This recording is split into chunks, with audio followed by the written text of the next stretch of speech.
I wonder if you have to hit the brakes on this one, just pump them ever so slightly. If we look ahead to UFC 209. Tyron Woodley is now the champ. He's got a rematch coming up with the Wonder Boy. I love the way he looks before a fight. And then Stephen Thompson, the Wonder Boy. We saw a hellacious first encounter at UFC 205. It was a majority draw, so because of that, the champ remains the champ. That man, Tyron Woodley.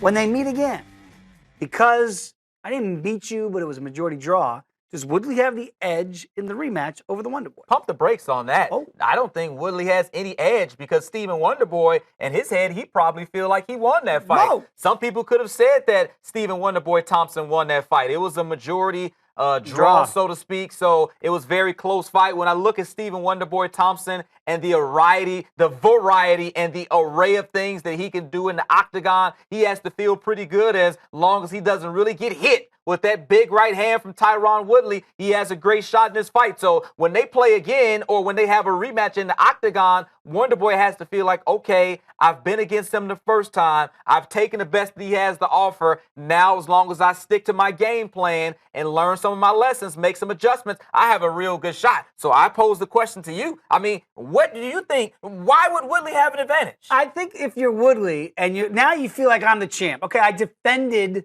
my belt, even though it was majority draw. Okay. I did stand on the outside with you, which is a dangerous thing to do against the Wonder Boy, as you mentioned. There's wide array of kicks. He's just so long and lengthy. He can clip you with shots that you don't think are going to get home.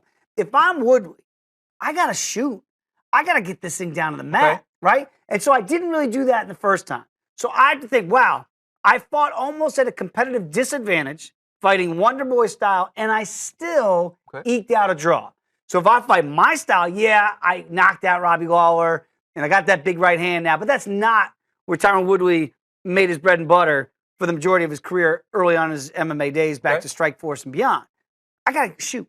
If I get that big, lengthy kid down to the mat, that's where I go to work. That's where all my American top team training comes out, and I ground and pound and wrestle you because I'm one of the best wrestlers that we've seen. So if I'm Woodley, that's my thinking. I fought you and didn't fight my fight, and yet still got a draw. Yeah. That's the positive spin if you're Tyron Woodley. I see that side of it. Cannot wait to see that rematch at UFC